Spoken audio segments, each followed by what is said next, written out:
bon. Bon, on va commencer, on ne va pas vous laisser attendre plus longtemps. Donc merci à toutes et à tous d'être là.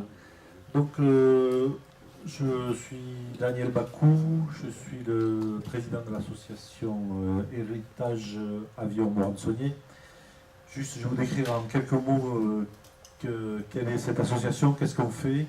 Et après, Philippe de Ségovia qui est ici, c'est notre conférencier, c'est aussi le secrétaire de l'association. Et c'est lui qui va faire cette conférence. Donc pour nous, c'est une grande première de faire une conférence. C'est une idée qui nous a été apportée par Charles, voilà, Charles Claveau, qui est le président de la même association chez Turboméca, avec qui on a un partenariat, bien qu'il soit béarnais. Quand même, on fait les choses bien, parce qu'en fait, on a beaucoup de communautés. Donc l'idée, c'est cette première association, cette première conférence, c'est sur le thème de la chasse, l'aviation de chasse, le terme c'est la chasse. Donc il y a bien sûr beaucoup de communalités avec Morane-Saunier, et bon, Philippe vous expliquera tout ça plus en détail. Au titre de l'association, ce que je voudrais vous dire, c'est que cette association est constituée de membres retraités de Morane-Saunier, de la Socata, de Daher aujourd'hui. Donc il y en a des moins jeunes aux plus jeunes, c'est sans exclusivité. Mais ce n'est pas réservé aux gens de la Socata ou Morane-Saunier, c'est ouvert à tout le monde. Donc cette association, le but c'est de préserver et promouvoir l'histoire de Morane-Saunier, qui a quand même plus de 100 ans d'âge, puisque l'usine, les aéroplanes Morane-Saunier ont été créés en 1911 à Puteaux et est venu sur Tarbes en 1941, c'est ça? Je ne dis pas de bêtises parce qu'il y a des historiens qui vont faire reprendre. Donc il y a beaucoup de gens ici dans la salle qui étaient... Certains étaient là à cette époque d'ailleurs. Hein. Donc c'est quand même... C'est important et pour nous ça a beaucoup de sens. Donc en 100 ans d'histoire, on avait beaucoup de choses à raconter. Donc ce qu'on a décidé, c'était de faire certaines activités plus précises et d'arriver au bout. La première, c'est qu'on a récupéré une grande partie des archives de Morane-Saunier de l'époque, plans, dessins, plein de choses. Et on a un partenariat avec le Conseil général et les archives départementales. Il y a Cédric qui est ici, qui les représente. Et en fait, ce qu'on a fait, c'est qu'on a collecté récollé, c'est le terme exact, toutes ces archives et on les a transférées aux archives départementales. On continue à le faire parce que comme on commence à être connu, il y a des gens qui nous en ramènent et on en découvre encore, ce qui est quand même assez extraordinaire aussi, même dans l'usine. Donc ça, c'est notre projet numéro 1 majeur. Je dirais qu'aujourd'hui, on le poursuit, mais on y est arrivé. Donc c'était quand même très important. Le deuxième projet que l'on a, ça c'est autre chose qui est quand même une autre histoire, qui est une autre aventure surtout, c'est que Philippe vous parlera d'un avion qui s'appelle le Morane-Saunier type L. Il y a eu environ 1 millier d'avions de construits, je crois, à peu près. Il n'y en a plus un seul. Vous allez voir que c'est un avion qui est quand même unique et spécial. En fait, on est en train de le reconstruire, cet avion. Ici, là, dans l'usine. Alors, ce qui est intéressant dans cette association, c'est un mélange de jeunes, comme Olivier, par exemple, des plus jeunes, ou Michael, ou d'autres, et de moins jeunes, comme tous les messieurs qui sont au deuxième rang, là. Les jeunes le dessinent et les moins jeunes le fabriquent. L'objectif, c'est que cette réplique volera en fin d'année. C'est pas une grimace, c'est prévu. Voilà, donc c'est quelque chose sur lequel on est depuis 4 ans, bientôt 5. C'est Stéphane, qui est notre chef pilote, qui fera le premier vol d'ailleurs, puisque c'est un ensemble où tout le monde participe, c'est intéressant. Donc voilà, on a beaucoup d'autres projets, on essaie de les limiter.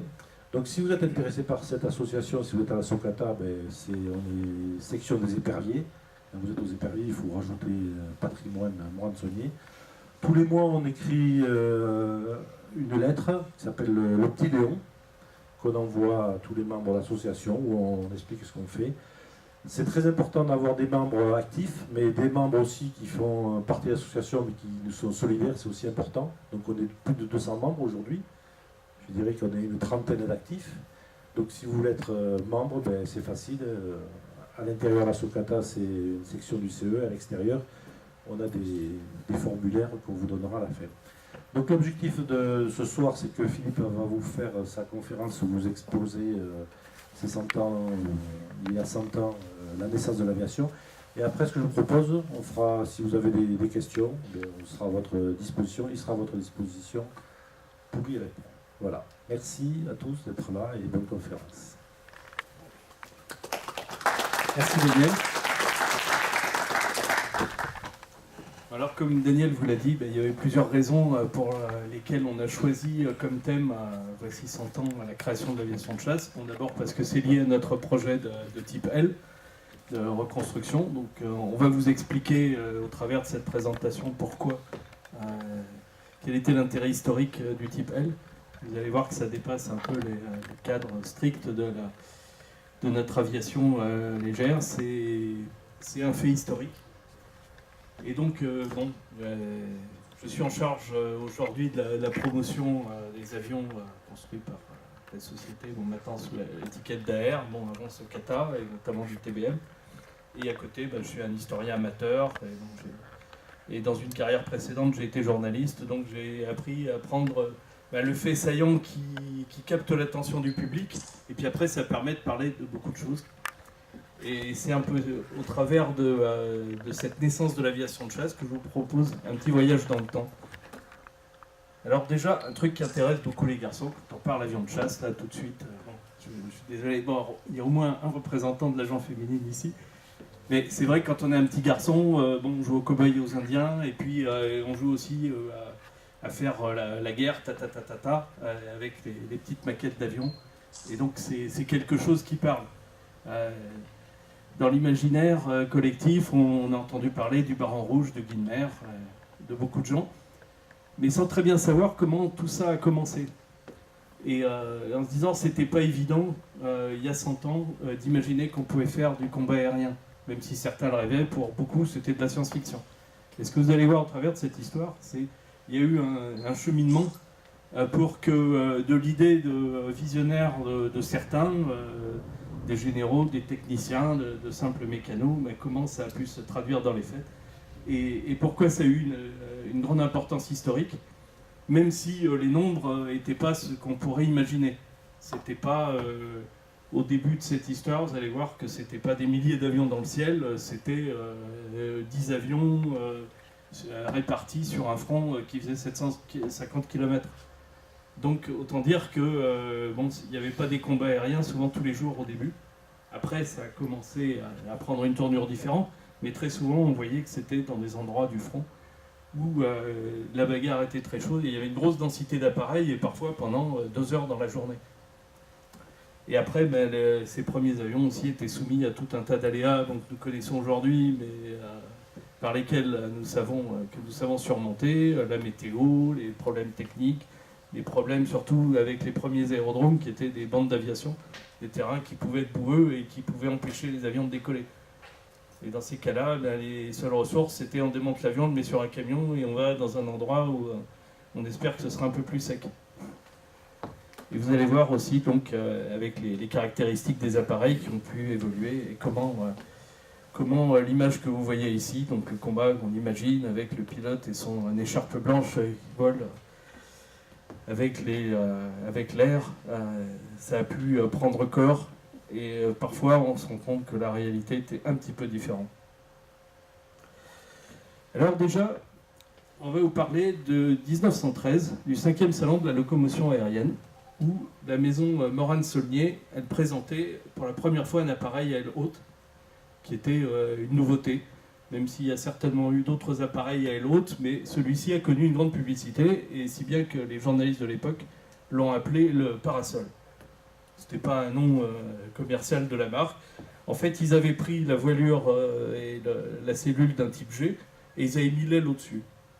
Alors pourquoi ils avaient fait ça? C'est parce qu'à l'époque, Morane-Saulnier vivait des compétitions auxquelles participaient ces avions, et il y avait des riches sportifs, ceux qui avaient les moyens ou de très riches sponsors, qui pouvaient participer aux grandes courses de l'époque et qui achetaient les avions.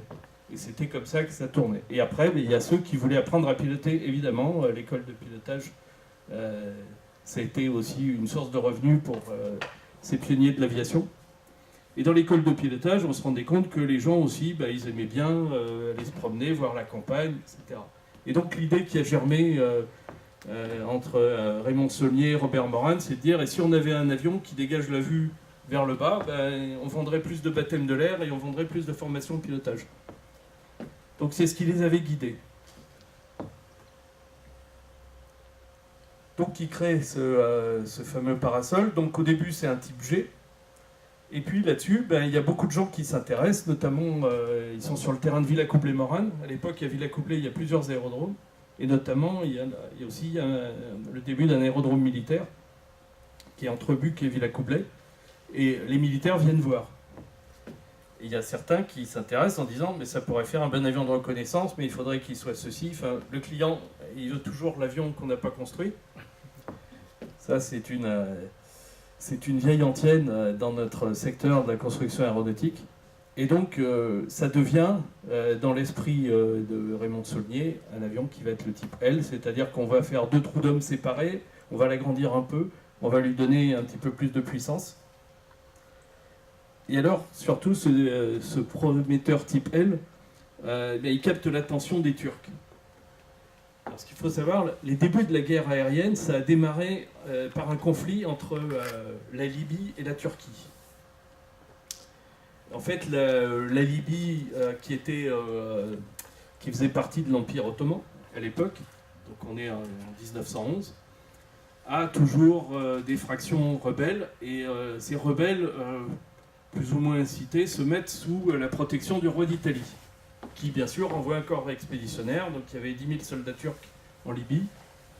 Les Italiens envoient un corps expéditionnaire de 150 000 hommes. Et pour appuyer leur invasion, ils font effectuer des reconnaissances depuis la Sicile par des avions Blériot. Et donc c'est la première utilisation militaire dans un conflit des aéroplanes. Bon, les Turcs, bien sûr, sont battus, mais par contre, le ministre de la guerre de l'époque, le fameux Şevket Pacha, il est très intéressé par ces développements et il décide absolument qu'il faut qu'il y ait une aviation turque. D'autant qu'ils vont avoir quelques mois plus tard une autre guerre, dite la première guerre des Balkans, où ils vont se battre contre les Grecs, les Bulgares, les Serbes. Et là, ils vont aligner leurs premiers appareils. Mais ils se rendent bien compte que les Blériot et ce qu'ils trouvent à l'époque ne sont pas forcément très adaptés. Et là-dessus, Şevket Pacha envoie une mission en France repérer des appareils intéressants et qui lui parle de ce Morin Saulnier. Bon, entre-temps, il y a un coup d'État, Şevket Pacha est assassiné et son successeur, qui est Enver Pacha, prolonge la réflexion et il décide que ce Morin Saulnier, décidément, est bien prometteur. Alors d'autant qu'en France, la diplomatie, elle joue sur un fait, c'est qu'on ne sait pas de quel côté vont pencher les Turcs en cas de conflit.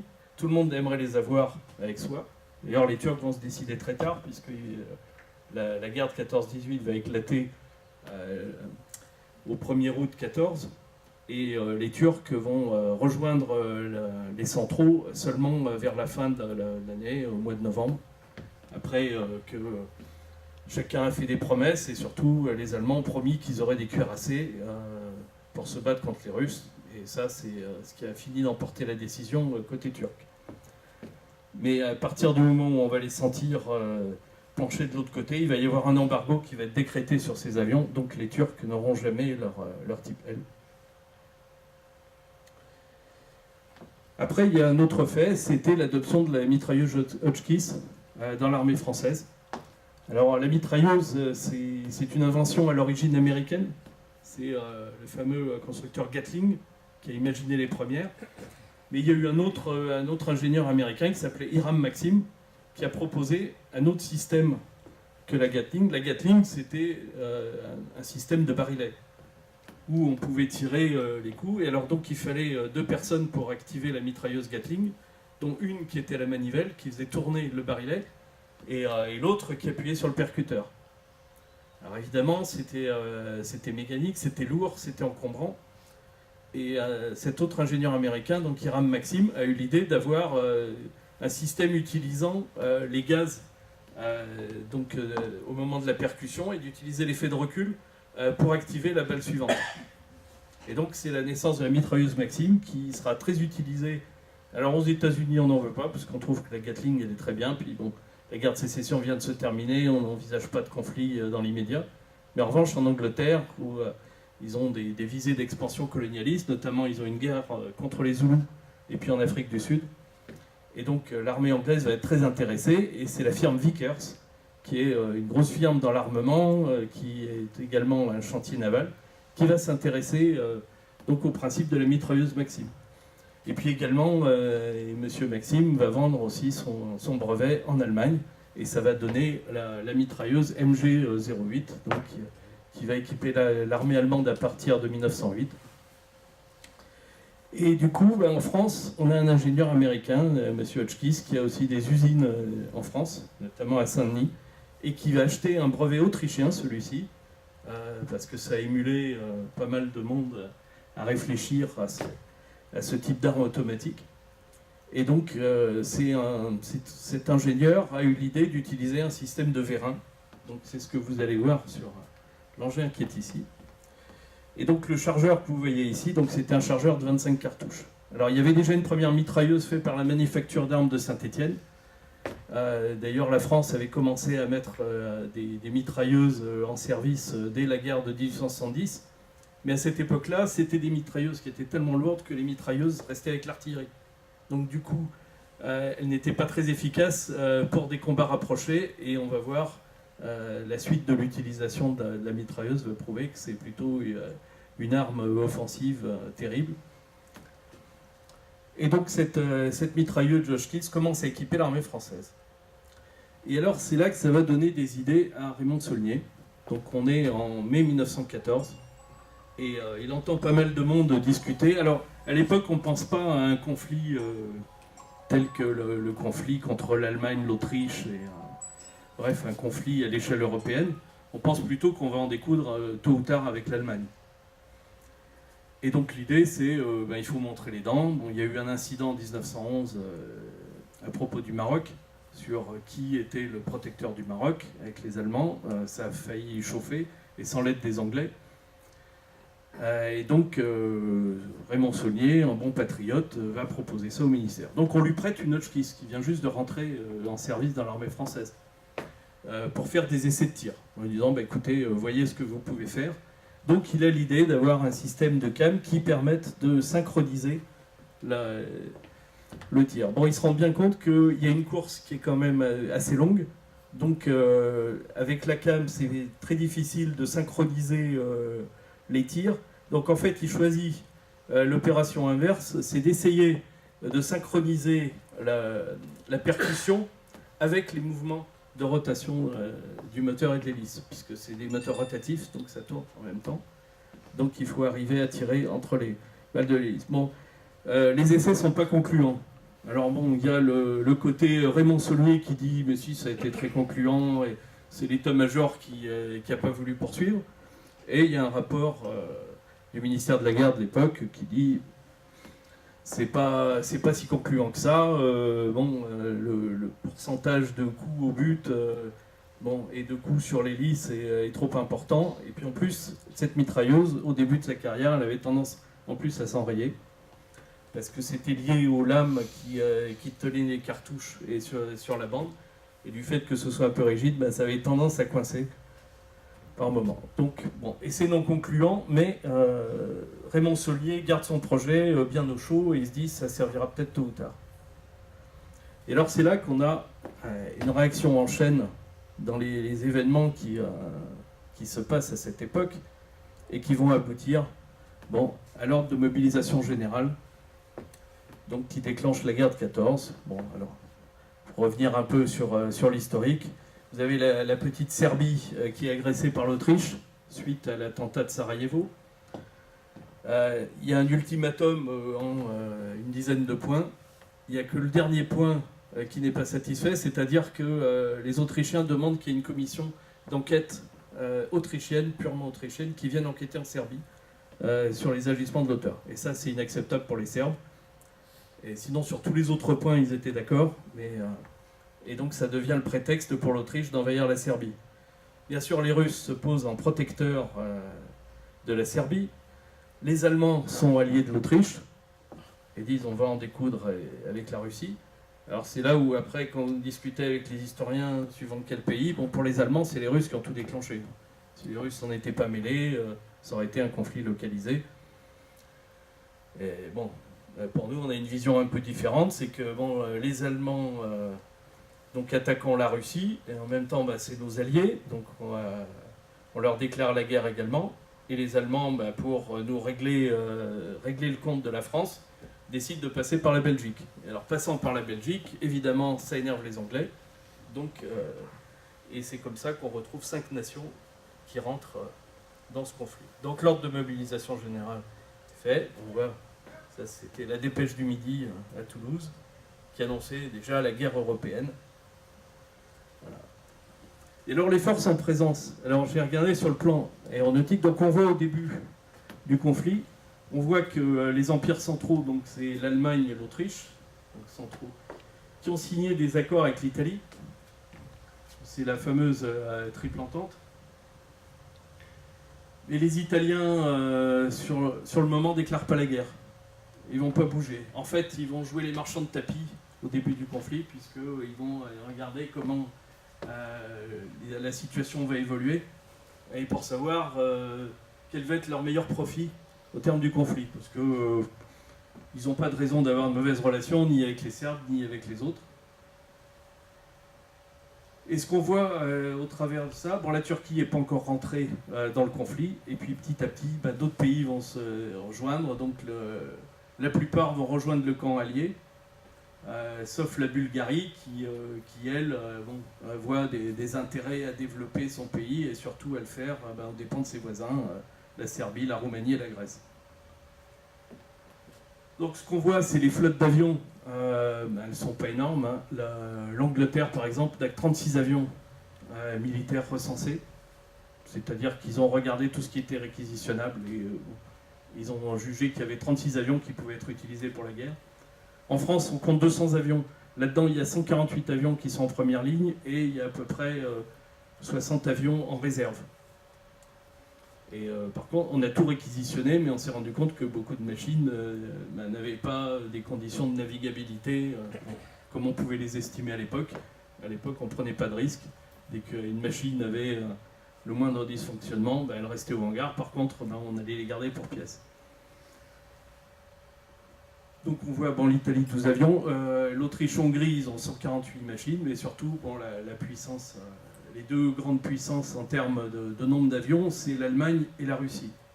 Alors la Russie, on le sait peu, mais avait déjà des constructeurs. Alors pour la plupart, c'était des constructeurs qui construisaient des modèles étrangers sous licence. Mais il y avait un constructeur dont on commençait à parler, et dont on parle toujours aujourd'hui, qui s'appelle Sikorsky, et qui a fait les premiers billes et quadrimoteurs, et qui vont être utilisés pour le bombardement. Mais pour le bombardement, ça va être très modeste de parler de forces stratégiques, ça va être... Il y a une vingtaine d'appareils opérationnels au maximum du conflit. Et c'était des appareils que Sikorsky vouait à faire du transport initialement et qui très vite vont avoir une autre utilisation. Et donc, à ce moment-là, sur le papier, les Russes, ça fait peur. Et donc, en fait, tout l'état-major français, à ce moment-là, pense que la guerre va être très rapide, que le rouleau compresseur russe va déferler sur l'Allemagne, et que très très vite, l'Allemagne va demander grâce, et qu'il n'y a pas besoin de s'en faire beaucoup.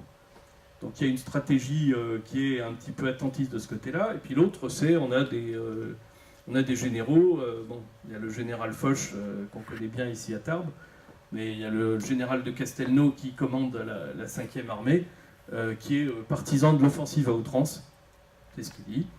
Et donc l'idée, c'est dès qu'on voit une brèche, on attaque. Le seul problème, c'est que l'armée française, à cette époque, vit encore... Napoléon, c'est loin, mais on n'est encore pas très éloigné. C'est encore le souvenir des charges héroïques à la baïonnette, en termes d'offensive, et puis surtout, on charge avec le plumet au chapeau, les pantalons de Garance, c'est un rouge Garance, qui ont le tort de se voir de très loin, et ça fait encore partie de l'uniforme de beaucoup de fantassins. Et donc c'est cette armée française donc, qui va pratiquer l'offensive, alors notamment sur la partie qui est très proche de la France et sur la partie Lorraine. Donc les premières batailles vont avoir lieu dans cette région au mois d'août, ainsi que sur le nord de la France, mais à partir du moment où les Allemands vont commencer à envahir la Belgique, et la France va se porter au secours de la Belgique envahie.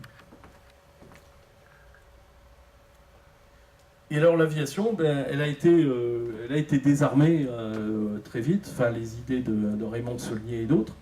Mais surtout, on a un général Bernard qui est un artilleur qui prend en charge la direction de l'aviation à cette époque. Et ça a été l'objet d'un conflit depuis la création de l'aéronautique militaire en 1909 jusqu'au début du conflit, de savoir qui des artilleurs ou du génie allait diriger l'aéronautique militaire. Bon. Et là, à ce moment-là, c'est un artilleur. Et cet artilleur dit, bon, ben, les avions n'ont pas besoin d'être armés. Il prend aussi la décision de fermer les écoles, parce que la guerre va être courte. Donc on ferme les écoles de pilotage. On concentre tous les moyens d'avion. Tous les avions qui ne volent pas très bien, ben, on en fait des pingouins, des rouleurs pour continuer à transformer les derniers pilotes. Mais on se dit, dans 6 mois, l'affaire est bâchée. Et alors voilà ce qui va se passer au niveau des opérations. Donc vous voyez les mouvements, donc nos armées qui sont réparties sur toute sur tous les points névralgiques du front. Et la surprise, bien sûr, va venir des Allemands, puisque au début on ne pensait pas que l'armée allemande allait passer par la Belgique et violer sa neutralité. Mais bon, l'armée réagit assez vite et ils se portent au-devant d'eux. Mais très vite, ils ont repéré toujours les mêmes points faibles de la défense française. C'est toujours le passage par les Ardennes. Bon, cette fois, eh bien, ils ont réussi à les contourner. Mais bon, en 1940, ils y feront passer des chars. Mais ça a toujours été un point faible des dispositifs militaires. Et surtout, en Lorraine, ça ne se passe pas très bien, parce qu'on a négligé d'utiliser les reconnaissances aériennes. C'est-à-dire qu'il y a eu des rapports qui ont été faits sur des reconnaissances aériennes, mais ça n'a pas... soit les généraux à l'état-major ne les ont pas pris au sérieux, soit c'est arrivé trop tardivement, soit les reconnaissances n'ont pas été orientées dans les bons endroits.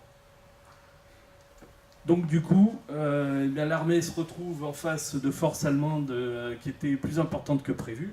Parce que les Allemands, eux, ont fait la règle inverse. Ils se sont dit, les Russes, de toute façon, ça va être un rouleau compresseur. On va les laisser pénétrer en Pologne. Même si c'est notre zone, c'est pas très grave. Mais par contre, on va régler le cas des Français et des Anglais. C'est-à-dire qu'en infligeant une défaite aux Français, on pensait que les Anglais allaient très rapidement se retirer du conflit. Donc du coup, tout l'effort, il y a plus de 5 armées allemandes qui sont sur le front de l'Ouest, alors qu'il n'y a qu'une seule armée qui est du côté russe. Alors voilà ce qui se passe donc, fin août 1914, ce qu'on a appelé la bataille des frontières. Donc on envoie nos braves soldats chargés avec leurs pantalons rouges. Et puis en face, les Allemands, eux, ils ont commencé à mettre en place leur mitrailleuse, donc héritée de la Maxim, c'est la MG-08. Et donc qui accompagne toutes les divisions d'infanterie. Et elles ne sont pas reléguées à l'arrière comme les principales mitrailleuses françaises, elles sont affectées à des unités d'artillerie avec les canons de 64. Et alors surtout, les Allemands ont mis en place une tactique efficace de reconnaissance, justement pour savoir où est-ce que leurs troupes peuvent percer. Il n'y a qu'un seul moment où ça ne va pas être très efficace parce que l'armée avance plus vite que prévu et les reconnaissances n'ont pas le temps de vraiment explorer ce qui se passe. Mais on voit le 30 août, il y a une victoire allemande à Tannenberg alors que l'armée allemande est à peu près de 100 000 hommes contre 2 armées russes qui représentent 300 000 hommes.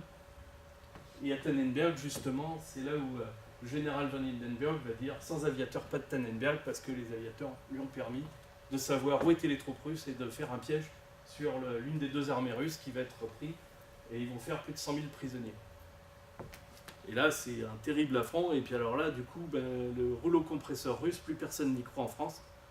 Vous voyez les avions aviatiques qui organisaient les reconnaissances. Et alors, du coup, chez les Russes, c'est une catastrophe nationale. Et on se dit, mais il faut absolument aveugler les Allemands. Et il faut abattre leurs avions de reconnaissance. Seulement, on ne sait pas faire. Alors, comment on peut le faire? Et il y a un officier du tsar, alors les indices qu'il a volontairement voulu à la russe se sacrifier sur l'avion, d'autres disent il pensait le faire tomber, il ne savait pas trop comment, et puis il a fini par s'accrocher. Bref, ça se termine par 3 morts, dont le lieutenant Piotr Nesterov, qui pilotait un Moran type G à l'époque, et qui, pour la petite histoire aussi, ce Piotr Nesterov était déjà connu parce que quelques temps avant Pégou, il avait réussi le premier looping, mais il s'était pris 8 jours d'arrêt pour avoir utilisé du matériel sans permission. Et puis alors, comme Pégou a réussi et a été acclamé dans les journaux du monde entier, du coup, on l'a sorti de prison, on lui a rendu ses galons et il est devenu un héros national. Et donc le héros national ne pouvait pas moins qu'essayer d'arrêter ces Allemands qui renseignaient les troupes sur les mouvements. Alors voilà ce qui restait de l'avion allemand après ce coup, alors que les Russes appellent le Taran, le bélier. D'ailleurs, en 1944, paraît-il, ils ont aussi essayé d'arrêter les bombardiers allemands comme ça. T'as ton micro dans la main. Ouais, j'ai mon micro dans la main. Et donc, le 14 septembre, on revient sur le front de l'Ouest, et bien c'est là la bataille de la Marne. Et la bataille de la Marne, parce que justement, le 14 septembre, il y a eu des rapports concordants, des reconnaissances aériennes françaises, et qui ont vu le mouvement des Allemands, qui au début, on pensait qu'ils allaient tous vers Paris, et puis ils ont commencé à obliquer vers l'Est. Et en présentant leur flanc, c'est ce qui a permis aux troupes qui étaient du camp retranché de Paris d'attaquer et de percer le flanc des Allemands, et donc d'infliger le premier revers à l'armée allemande depuis le début de ce conflit. Donc du coup, l'aviation est célébrée, le général Joffre en octobre envoie un communiqué en disant il faut renforcer l'aviation française, il passe commande de plus de 300 avions, et surtout il y a 4 types d'appareils qui sont retenus, et notamment le Morane-Saulnier type L, parce qu'ils ont trouvé que c'était l'appareil qui était le plus rapide, donc qui permettait de faire des reconnaissances, et surtout de suivre les reconnaissances des avions allemands.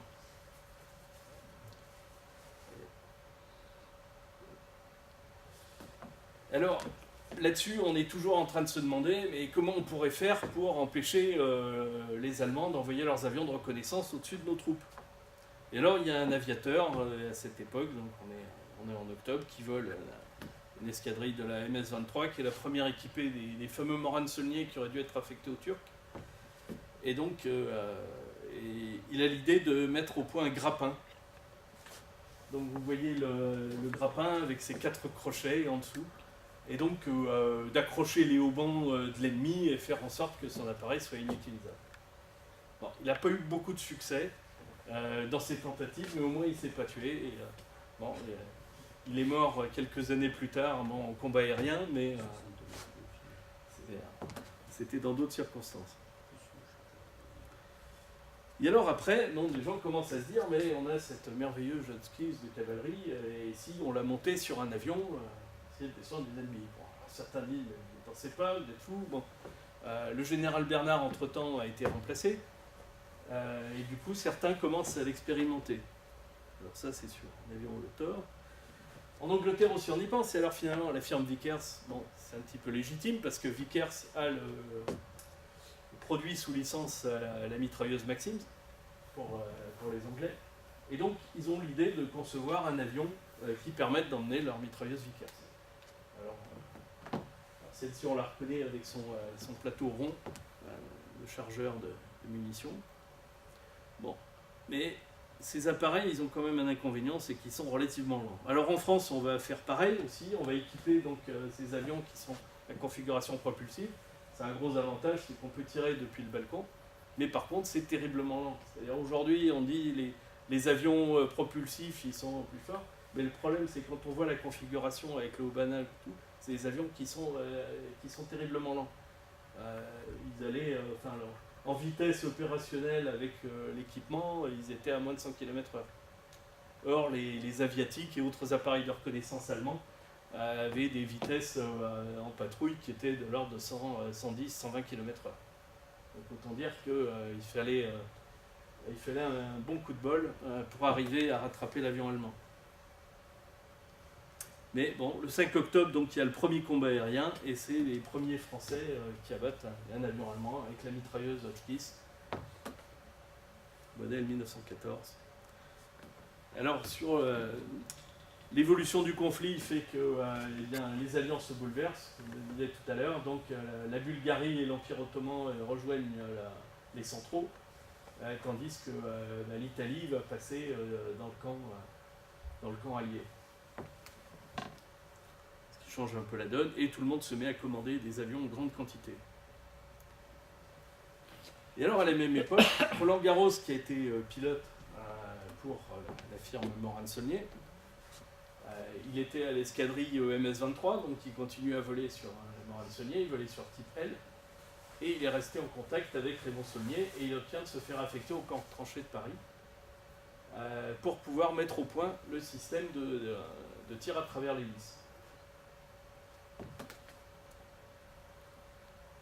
Alors le système de tir à travers l'hélice, bon, ils ont essayé la synchronisation, mais ils se sont bien rendus compte que ça ne marchait pas avec la Hotchkiss. Bon, parce qu'elle avait une cadence de tir qui était assez irrégulière. Et alors pour surmonter ce handicap, parce que Roland Garros est assez bouillant, il rêve d'en découdre, etc., on va utiliser un autre système, et c'est là qu'ils vont concevoir un système de déflecteur. C'est-à-dire qu'ils se sont rendus compte que 90% des balles passaient, mais le drame, c'était les 10% de balles qui venaient frapper l'hélice.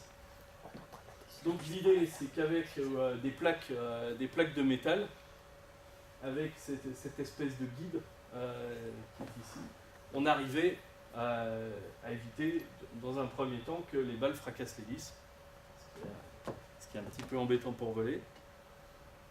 Voilà, un peu les fureurs. Donc ça, c'est une hélice qui est au musée de l'air avec les déflecteurs d'origine. Vous pouvez voir, bon, ça devait être assez lourd, hein, ça devait quand même peiner les performances de l'appareil.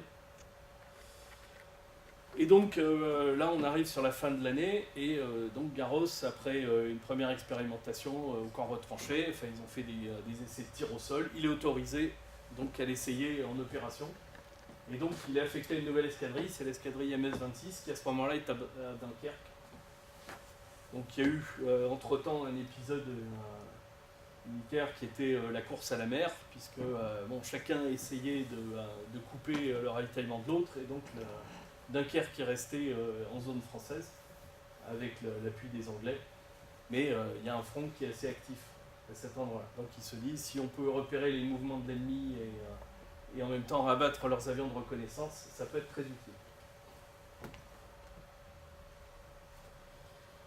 Et parallèlement, un mois plus tard, il y a la création de l'aviation de chasse, la création officielle par un commandant qui s'appelle le commandant Tricorneau de Rose, alors qui est un cavalier d'origine. Et ce cavalier s'était fait remarquer une première fois, c'est quand il y a eu la séparation entre l'Église et l'État. Il avait été envoyé par le gouvernement en mission de contrôle des églises, et il avait refusé de le faire. Alors évidemment, désobéissance, etc. Marqué, il se retrouve aux arrêts. Bon, il est quand même soutenu par un certain nombre de collègues qui sont fervents catholiques comme lui. Et tout juste au début du conflit, il est réintégré, mais évidemment, il n'est que commandant, alors que certains de ses collègues sont déjà colonels, voire généraux. Mais il a envie d'en découdre, et dès le début de 1914, lui aussi, il pensait au système de tir à travers l'hélice. Mais bon, comme ça ne va pas assez vite à son goût, il se dit, de toute façon, on va faire de la chasse, on a des carabines, des mousquetons, on va bien trouver un moyen d'abattre les avions de reconnaissance ennemis. Et surtout, il y a aussi un autre fait, c'est que la cavalerie qui, à l'origine, était là pour éclairer l'infanterie, aujourd'hui, à ce stade du conflit, elle n'a plus aucun rôle parce que les cavaliers sont dans les tranchées, le front s'est stabilisé, et donc si les cavaliers veulent voir un peu d'action, il y a une porte qui s'ouvre, c'est l'aviation. Alors, le commandant de Rose ne va pas avoir trop de problèmes pour recruter les pilotes. Alors on voit, selon les uniformes, les gens viennent d'un peu tous les horizons. Bon, au début, c'est beaucoup de cavaliers, vous pouvez voir les bottes, c'est des gens qui viennent de la cavalerie comme lui. Certains ont eu une expérience du pilotage, d'autres pas, mais c'est pas grave. L'important, c'est qu'ils aient envie de faire la chasse. Et donc il lance, alors cette unité c'est l'escadrille MS-12, donc qui est la première escadrille officiellement vouée à rechercher le combat et à abattre les avions ennemis.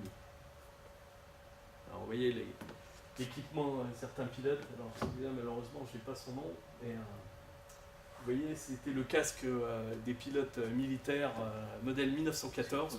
Par la suite ça va évoluer un peu, mais ce qu'on prévoyait c'est qu'il y avait beaucoup d'avions qui se mettaient en pylône, et qui se retournait au sol. Donc il fallait qu'il y ait un espèce d'amortisseur pour éviter la fracture du crâne. Par la suite, on verra que ce sera moins fréquent, et surtout les mâts de cabane deviennent plus solides.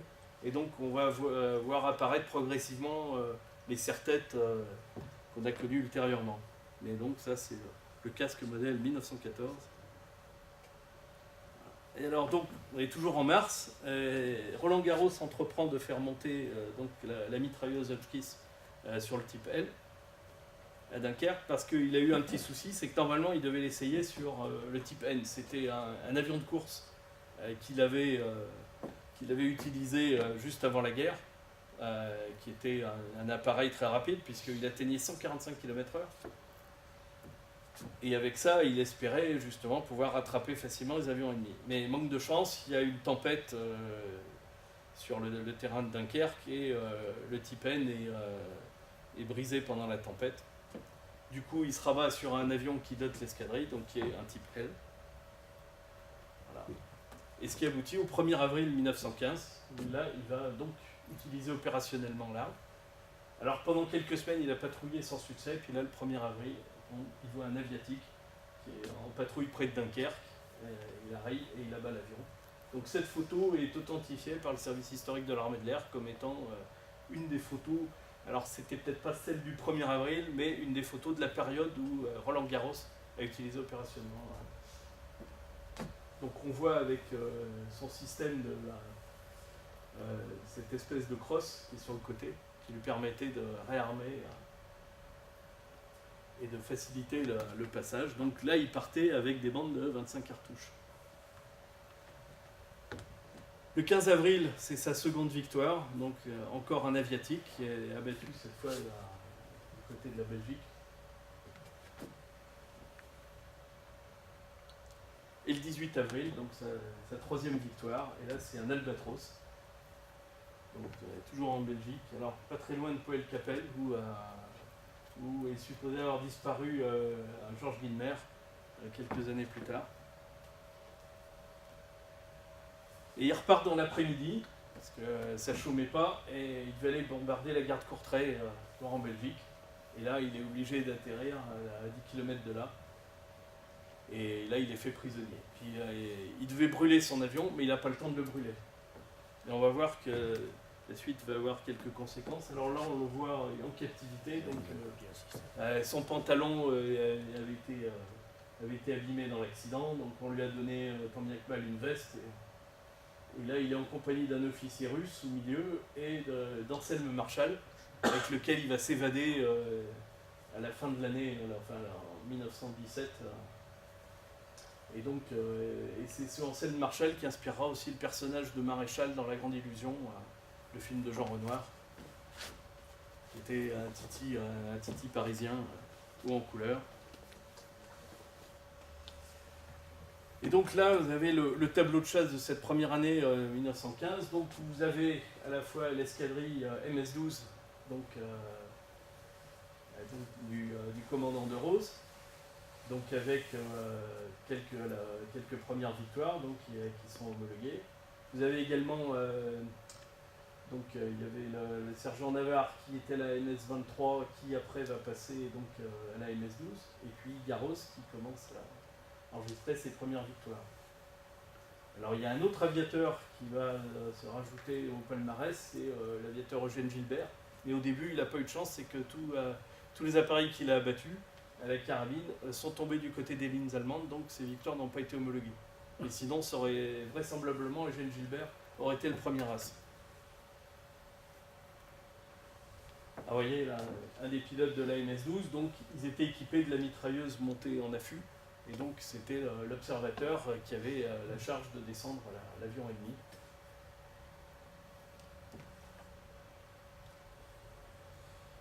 Toujours en 1915, on a également un autre exploit, c'est un aviateur anglais qui, avec un type L, il va détruire un zeppelin. Parce qu'à cette époque, bon, les zeppelins représentaient une menace, mais c'était plus psychologique que réellement efficace sur le plan militaire, mais c'était considéré comme prioritaire. Il y a eu de nombreuses missions qui ont été lancées pour essayer de détruire la construction des zeppelins Friedrichshafen. Et c'était la hantise. Bon, quand ils ont bombardé Londres, il y a eu 50 morts. Alors aujourd'hui, ça paraît ridicule, mais ça a eu un énorme impact écologique. Donc cet officier de la Royal Navy, en l'attaquant, alors comme il n'avait pas encore le système ni de tir à travers l'hélice, ni d'observateur, il a détruit le zeppelin en lui lâchant une bombe incendiaire depuis le dessus. Ce qui était quand même assez audacieux, parce que quand on rappelle, les zeppelins à cette époque étaient gonflés à l'hydrogène, donc quand ça a explosé, ça a dû être assez spectaculaire.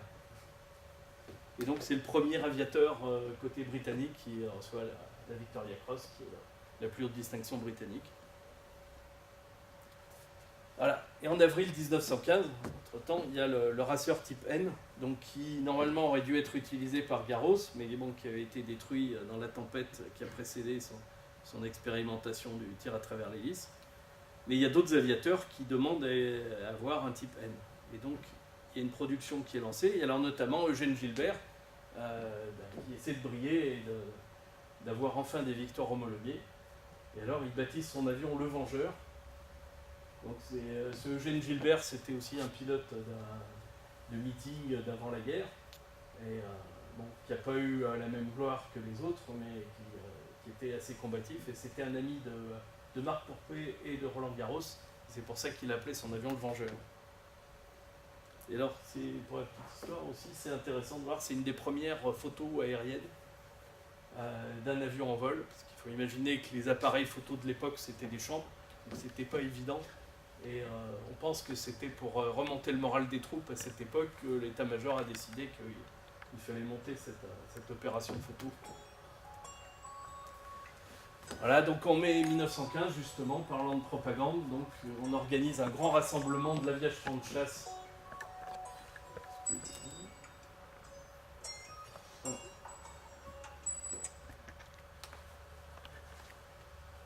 Et donc un grand rassemblement de l'avion de chasse pour montrer tous les militaires à l'état-major. Et donc parmi ceux-ci, il y a Jules Védrine, qui est aussi c'est le vainqueur de la course Paris-Madrid de 1911, qui est un des rares mécanos qui est passé pilote et qui a tenté d'être élu député, mais c'était une des grandes célébrités de l'époque, comme Blériot ou Roland Garros. Et donc Jules Védrine, qui au début de la guerre était chargé des missions spéciales, c'est-à-dire principalement d'aller déposer des agents de renseignement derrière les lignes ennemies.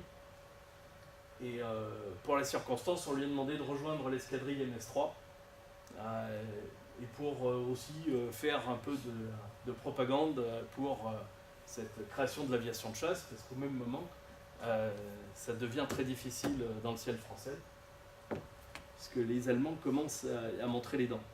Et donc on voit bien l'équipement de son appareil et comment était montée donc notre mitrailleuse Hotchkiss. Vous pouvez voir, et vous voyez que l'équipement de bord était assez réduit. Hein, il y avait un compte-tour et un indicateur de vitesse. Et au milieu, c'était un dérouleur de cartes. Et par contre, le tabac n'était pas encore proscrit. Alors, autre pilote, c'est Jean Navarre, qui on a surnommé dans les journaux la sentinelle de Verdun, puisqu'il a accumulé un nombre incroyable de sorties au moment de la bataille de Verdun. Et Jean Navarre, il commence à faire ses premières armes à cette époque.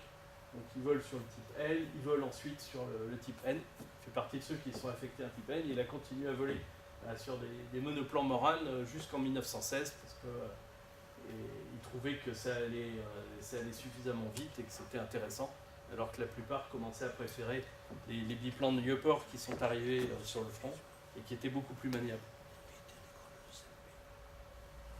Voilà donc un type N qui est... On suppose que Jean Navarre, quand il a eu le titre d'As, il a fait peindre ses bandes, mais faute de photos, c'est peut-être une vue de l'artiste. Et donc on voit aussi des particularités du type N, c'était justement cette casserole d'hélice qui était blindée, qui visait à protéger on tire des balles parce que les avions à cette époque avaient pour mission aussi de rassurer le sol et de voler assez près des lignes de front, mais du coup ils se faisaient tirer dessus au mousqueton. Alors, il n'y a pas eu que les Français qui l'ont utilisé, les Anglais aussi, et donc là c'est le capitaine Ball qui était un des premiers ISAS britanniques et qui a eu l'occasion de voler donc sur, alors les Anglais l'appelaient le Bullet. Et il y a eu jusqu'à 4 escadrilles équipées du Bullet dans différentes versions. Mais les Anglais trouvaient qu'on se posait trop vite avec cet avion. Et ce qui a fait qu'ils l'ont assez vite retiré du front. Par contre, les gens qui l'ont gardé très longtemps, ce sont les Russes. Et la chasse sur le front russe, alors vous voyez ici, alors le cône blindé, il avait un inconvénient, c'est que ça faisait chauffer un peu le moteur. Mais sur le front russe, c'était pas un handicap. Donc là, il les gardait bien précieusement, il décollait souvent de terrain enneigé. Alors le problème sur le front russe, c'est que le front était encore plus grand que le front de l'Ouest et qu'il ne voyait pas souvent d'appareils ennemis, sauf dans les grandes concentrations de bataille. Il y a quand même eu quelques as. Bon, ça c'est l'as russe Ivan Smirnov, qui est avec un pilote allemand capturé.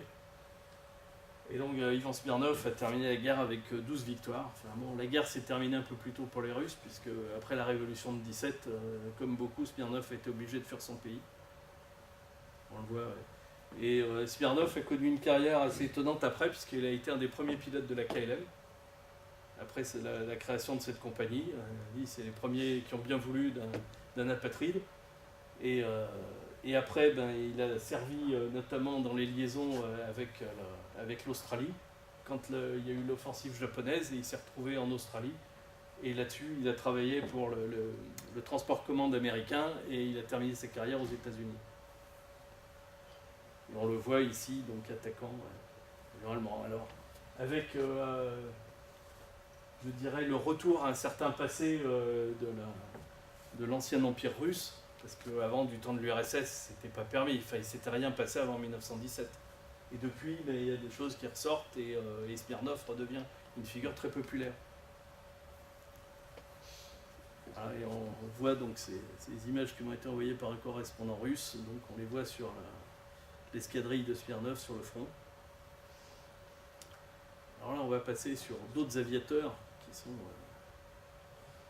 Alors notamment, en juillet 1915, il y a un aviateur qui se distingue, c'est le jeune homme qui est ici, qui s'appelle Georges Guynemer, et qui remporte sa première victoire. Et alors, il a failli être réformé plusieurs fois, il a eu tout un parcours assez chaotique, même à l'école de pilotage, il a cassé pas mal d'avions et on a failli l'exclure. Et il y a un pilote qui l'a sauvé, c'est Jules Védrine, qui s'est pris d'affection pour lui, et qui a insisté pour qu'il aille faire les premières missions de chasse au sein de son escadrille. Et bien il en a pris, puisque donc, ça c'était le 19 juillet 1915, donc il remporte sa première victoire avec son observateur, le sergent Gardner, et ce sera le début il aura eu 53 victoires homologuées pendant le conflit. Donc on le voit ici en train de faire des démonstrations. Et alors ce qui se passe, revenons un petit peu en arrière, en mai 1915, il y a l'avion de Roland Garros qui a été capturé, et donc il n'a pas eu le temps de le brûler. Et du coup, les Allemands regardent le système et ils font venir un constructeur qui travaille pour eux, qui s'appelle Anthony Fokker, qui est un Hollandais. Et Anthony Fokker, il a déjà réalisé des copies d'avions Morane, donc il connaît assez bien le sujet. D'ailleurs, quand on regarde un peu son premier Fokker, celui-ci, c'est le Fokker M5, il y a une étrange ressemblance avec les types G et H. Il y a juste la dérive qui est la signature de Fokker, donc, qui est arrondie. Et donc il a l'idée, alors la principale différence quand même, il y a quand même quelques avantages, sur le fuselage étant tube métallique soudé, alors que sur les Morane, donc c'était des cadres bois, toile et contreplaqué. Et cet avion Fokker va être motorisé, alors au début, les premiers, c'est une copie du Leron, qui est fait par la firme Berusel, qui n'ont pas une grande réputation, mais par la suite, ils vont récupérer des moteurs Leron à 110 chevaux qui vont être montés sur la version 3 du Fokker monoplan. Et là, on le voit aux côtés du lieutenant Kurt Wingens, qui était désigné par l'état-major pour mener la première expérimentation de chasse avec donc le Fokker équipé du système de tir à travers l'hélice. Alors le système de Fokker, il est un petit peu différent, parce que déjà, bon, il bénéficie d'une mitrailleuse qui a une course, la course du piston beaucoup plus courte, et qui peuvent synchroniser via une canne, et donc permettre de véritablement synchroniser le tir. Donc avec un système donc c'est Fokker qui met au point le système de boutons sur le manche, donc qui va permettre de déclencher le tir. Et là, ça va s'avérer redoutable. En plus, il bénéficie d'une nouvelle version de la 0815. Alors la MG08 initiale, avec son trépied, elle pesait dans les 60 kg. La MG0815 a été bien sûr délestée d'un certain nombre de composants pour être plus efficace, et elle pèse une vingtaine de kilos. Donc, deux avantages qui vont permettre au Fokker de peser assez lourd dans le début du conflit. Là, on voit Anthony Fokker qui essayait lui-même ses avions. Bon, là, c'était sans la mitrailleuse. Et donc, c'est le début, en juillet, de ce qu'on appelait le Fléau Fokker. Et alors, ironiquement, les premiers avions que le lieutenant Wingens va abattre lors de son expérimentation, ce sont des types L, qui étaient en mission de reconnaissance dans le nord dans le sud de la Belgique. Et très vite, donc, c'est un succès. Et à partir de septembre 1915, eh bien, on commence à voir apparaître les premiers As allemands qui bénéficient d'une machine de guerre redoutable.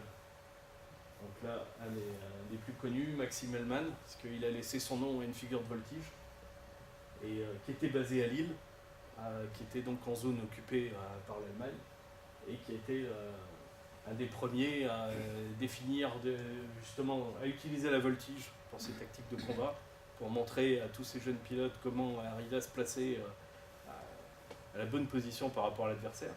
Il faut penser que le tir, à cette époque, il fallait s'approcher relativement près. Bon, ça avait une portée maximale de 400 mètres, mais pour être efficace, il fallait s'approcher à 200 mètres. Et donc, il a eu 17 victoires avant de se faire tuer, parce qu'évidemment, à cette époque-là, les pilotes n'avaient pas une durée de vie très longue, surtout quand ils étaient au combat tous les jours.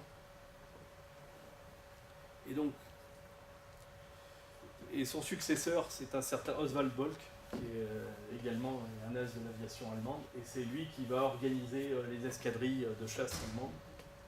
Et donc jusque-là, il ne s'en était pas préoccupé, c'est-à-dire que les chasseurs étaient expérimentaux, déplacés au gré de certaines unités, et ils vont faire comme les Français, avoir des escadrilles spécialisées pour la chasse, le combat, qu'ils vont appeler les Irkus, et dont un des plus célèbres sera celui dirigé par un élève de Bolke qui s'appelle Manfred von Richthofen, le fameux baron rouge.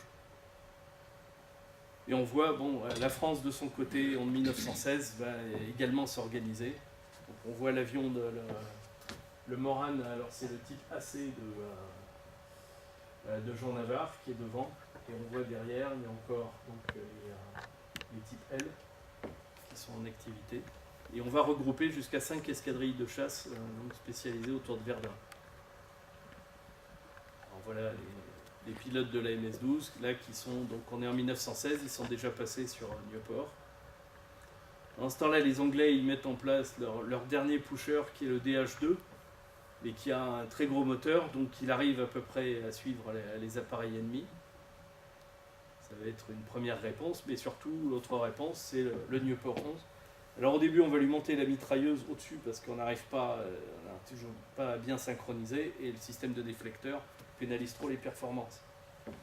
Donc le bébé va être équipé d'une mitrailleuse qui va être montée sur le plan supérieur.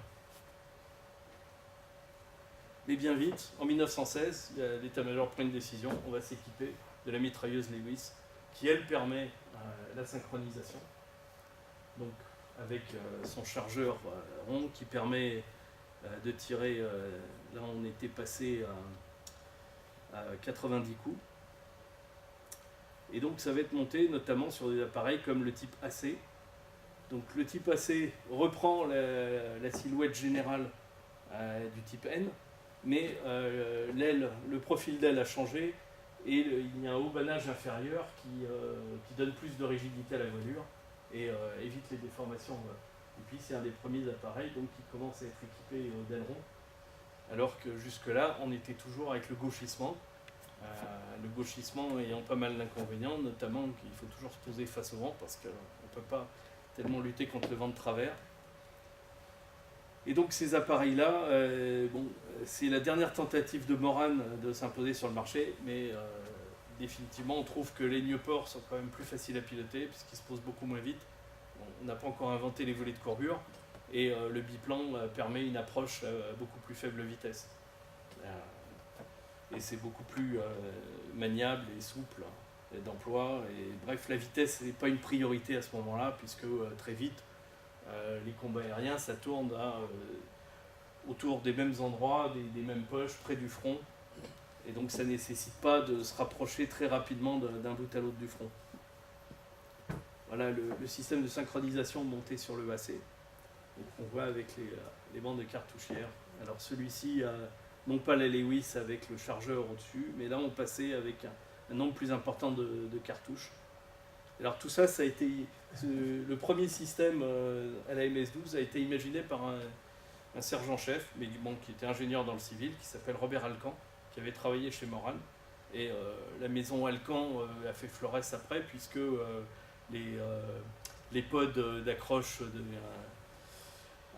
sous les voilures des avions de combat, aujourd'hui, c'est une société qui s'appelle Alcan qui les fabrique. Et donc c'est M. Alcan qui a initié ça par cette première innovation. Et donc toujours en 1916 apparaît le Nieuport 17 qui lui a un système de synchronisation. Alors bon, il n'y avait pas un moteur très puissant, comme tous les Nieuport, c'était des appareils assez légers. Donc on n'en était pas encore à mettre 2 mitrailleuses sur le capot. Et donc la plupart ont été équipés de la mitrailleuse Lewis ou de la Vickers, qui avait à peu près le même type de fonctionnement et qui se synchronisait donc avec l'hélice. Et on voit donc c'est le début où les Alliés reprennent le dessus et arrivent à l'emporter sur les Fokker monoplans. Et il faudra attendre l'arrivée, non pas du Fokker triplan, qui était très maniable, mais qui avait beaucoup d'inconvénients et qui, quand il était mis entre les mains de gens moins expérimentés que le Baron Rouge, le Fokker triplan pouvait être un engin très dangereux. Donc c'est seulement à partir du Fokker D7 et des Albatros 5 que les Allemands vont reprendre un petit peu l'avantage, mais pas pour longtemps. Et en 1916, c'est là qu'on voit apparaître officiellement les insignes des escadrons de chasse, puisque jusque-là, vous voyez, les avions avaient parfois des insignes personnels, mais il n'y avait pas d'insignes officiels. Alors les premiers, comme c'était des cavaliers, sont assez inspirés des fanions de cavalerie, et distribués par régiment. Un thème qui revient dans beaucoup d'escadrilles, c'était la cigogne, et d'ailleurs le premier groupe de chasse constitué, avec donc plusieurs escadrilles qui avaient cet emblème, donc ça devient le groupe des cigognes. Le groupe de chasse 12, où il y avait la MS-12, la MS-3, la MS-103 qui vont être regroupés. Et en 1916 aussi, on commence à voir fleurir des magazines. Alors bon, à l'époque, il y avait la censure, il y avait beaucoup de choses qui ne passaient pas, mais il y avait une attente du public qui avait très peu d'informations et qui commençait à s'enthousiasmer, jusqu'à ce que l'état-major voit l'intérêt de faire passer des nouvelles et d'entretenir le moral de l'arrière. Et donc ils ont favorisé la sortie de publications. Alors bon, il y a la guerre aérienne illustrée qui était le plus connu en France, et il y a eu la même chose en Angleterre avec The Sphere, mais à une époque c'était des journaux qui tiraient à plus de 60 000 exemplaires. Et beaucoup d'histoires justement ont été reprises, des histoires de la guerre aérienne illustrée. Mais alors souvent, c'est là pour l'historien amateur que je suis, c'est qu'il faut arriver à démêler la part de propagande de ce qui était la réalité sur le terrain. Et tout n'est pas à prendre pour argent comptant. Mais c'est quand même une source intéressante parce qu'il y a des histoires qui auraient été absolument inconnues sans ce genre de publication. Et puis en 1917, Morane-Saulnier fait encore une énième tentative pour revenir sur le marché de l'avion de chasse avec le AI, qui est certainement un des appareils les plus aboutis, qui vont être équipés, alors soit avec 130 chevaux clergés, avec un moteur malheureusement qui sera désastreux, le gnome monosoupape. Mais de l'autre côté, l'état-major a plus ou moins décidé, sont arrivés les SPAD avec le moteur hispano-suiza. Morane-Saulnier avait regardé au début, mais ils n'avaient pas du tout cru à un moteur refroidi par liquide, aussi lourd et puissant. Bon, ça a été une erreur parce que très vite, ça va être une arme de guerre redoutable. Bon, alors le SPAD, comparé au AI, c'est un avion qui est lourd, qui est beaucoup moins manœuvrant, mais entre les mains de certains pilotes, c'était une plateforme de tir excellente. Et d'ailleurs, c'est là où on va voir le changement des tactiques. Il y a moins de combats individuels et il y a de plus en plus de combats en groupe. Et c'est ce qui va caractériser la suite du conflit. Donc ça, c'est le SPAD 13, équipé de 2 mitrailleuses, moteur hispano-suiza et un V8 de 120 chevaux. Et c'est vraiment lui qui va donner la suprématie, et on va en construire plus de 8000 sur la fin du conflit. Et surtout, ça va donner à la division aérienne, c'est le premier regroupement de forces aériennes en nombre qui va inspirer la création de l'armée de l'air des années après. Et surtout, les Anglais, eux, ils ont créé leur Royal Air Force à la fin de l'année 1918, un peu inspiré par justement tous ces avions qui volent en même temps, qui forment une masse, sont capables, y compris d'arrêter des offensives et de prendre la maîtrise de l'air. Et donc ça va être l'évolution du conflit, que certains ne vont pas complètement percevoir, parce qu'il y aura beaucoup d'errements sur les conclusions réelles à tirer de tout ça. Mais c'est à partir de là qu'on quitte le domaine un peu artisanal et pionnier pour aller vers un domaine plus industriel et donc qui va permettre de l'emporter sur la fin du conflit. Et notamment, un exemple de pilote de cette fin de la guerre, c'est René Fonck, qui enseignait à ses élèves à toujours voler haut, toujours en nombre, et à s'entraîner au tir, parce que la finalité du pilote de chasse, pour lui, c'était ça. Et Fonck aura plus de 103 victoires probables et 80 homologuées. Mais Fonck, on en parle moins parce qu'évidemment, il était moins brillant, moins héroïque et chevaleresque que ne pouvait l'être Guynemer. Mais Fonck incarnait bien justement ce règne de l'efficacité et qui voulait mettre un terme à la guerre. Voilà, et pour conclure, un petit chiffre sur tout ce qui s'est passé dans ces années de conflit. Il y a eu 17 730 brevets de pilotes militaires, plus de 10 500 avions construits. Et ça a permis pendant des années à l'aviation française de régner, y compris sur les marchés à l'étranger, puisque ça devenait un exemple à suivre pour tout le monde. Et tout ça au travers de cette création de la chasse, d'autres épisodes, mais bon, on avait décidé de circonscrire le sujet sur la chasse. Voilà. Et la chasse, c'est toujours un sujet d'actualité, même aujourd'hui, même à l'époque du drone. On peut le constater tous les jours, qu'un certain nombre d'enseignements viennent de cette époque.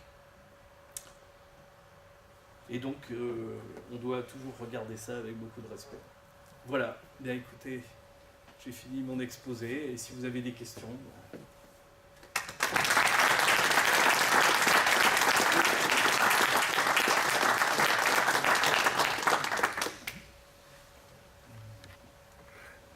Vous venez de parler du